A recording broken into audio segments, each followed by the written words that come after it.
কে যেন জিজ্ঞেস করলো আমাকে? হ্যাঁ, আমি নুন দিয়ে পান্তা খেয়েছি কিনা? আরে আমি জেলের ছেলে, আমার নিঃশ্বাসে প্রশ্বাসে নুন রয়েছে। স্যার, 1 কেজি টমেটোর দাম কত জানেন? বলুন তো, লবণ কত করে কিলো? নুন দিয়ে পান্তা ভাত খেয়েছেন?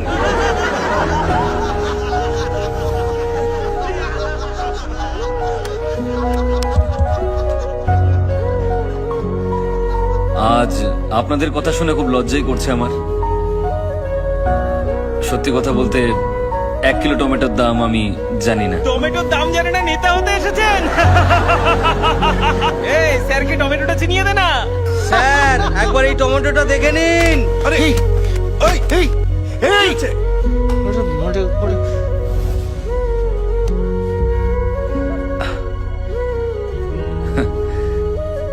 কিন্তু আমি আপনাদেরকে এই টমেটো নিয়ে একটা ক্রাইম স্টোরি শোনাতে পারি।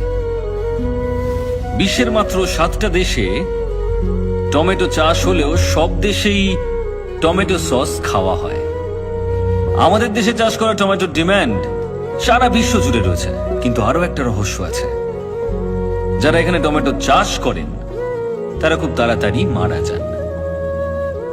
কেন মারা যান? কারণ এখানে টমেটো যে পরিমাণে চাষ হয় আর তার যা দাম পাওয়া যায়, তার মধ্যে আকাশ পাতাল তফাৎ অন্যান্য দেশের তুলনায়।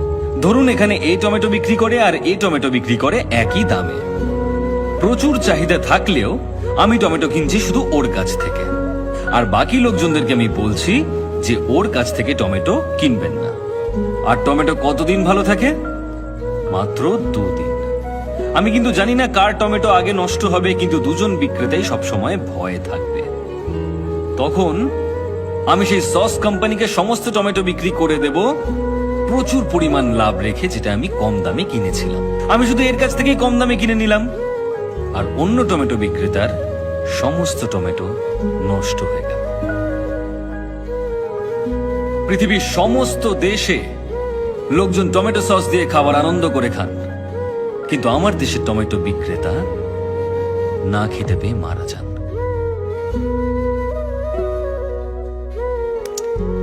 তাই পরের বার যদি আমাকে আপনারা টমেটো ছুঁড়তে চান, তাহলে দয়া করে ওই টমেটো বিক্রেতাদের কথা মনে রাখবেন।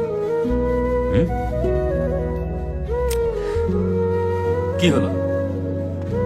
আপনারা সবাই চুপ কেন? কারোর কিছু বলার থাকলে বলতে পারেন। স্যার, আমার একটা প্রশ্ন আছে। হ্যাঁ, বলুন না। আমরা কেউ এখানে ভোট দেওয়ার সময় যাই না, জানি যে ওটা জালি ভোট হয়ে যাবে, কিন্তু আপনি একটা ভোটের জন্য এত কিছু কেন করছেন? আপনি তো 49P সম্পর্কে সবকিছুই জানেন। ভোটের রেজাল্ট বন্ধ করে দিলেন, কোম্পানি থেকে পদত্যাগও করলেন, এসব কি স্যার? আপনারা আসল কারণটা জানতে চান? রামেশ্বরমে আমার বাড়ি। দারিদ্র্যের মধ্যে একটা ছোট্ট সাধারণ পরিবারে আমি বড় হয়েছিলাম, যার আশেপাশে প্রচুর জেলে পরিবার বসবাস করত। মাছ ধরে জেলেরা সবসময় বেঁচে ফিরত না, আর মৃত জেলেদের পরিবার তিলে তিলে অনাহারে মারা যেত। অভাব এতটাই বেশি ছিল। তারপর একটা ইলেকশন আসে। ইলেকশনের সময় সমস্ত ক্যান্ডিডেটরা আমাদের কাছে আসেন। ভোটের দিন অনেকেই সমুদ্রে চলে যান, আমিও তাদের সঙ্গে গিয়েছিলাম। আমরা যখন সমুদ্রে, সেই সময় নির্বাচন হয়। আমাদের নির্বাচিত ব্যক্তিরা কিন্তু 5 বছর শক্তিশালী হলেও আমরা প্রত্যেকটা মানুষ একদিন ভীষণ শক্তিশালী। যারা যারা ভুল বুঝে সেই সময় সমুদ্রে গিয়েছিল, তারা সবাই ফিরে আসার চেষ্টা করে। আর সেদিন নির্বাচনকে কেন্দ্র করে আমাদের এলাকায় একটা দাঙ্গা তৈরি হয়। আর সেই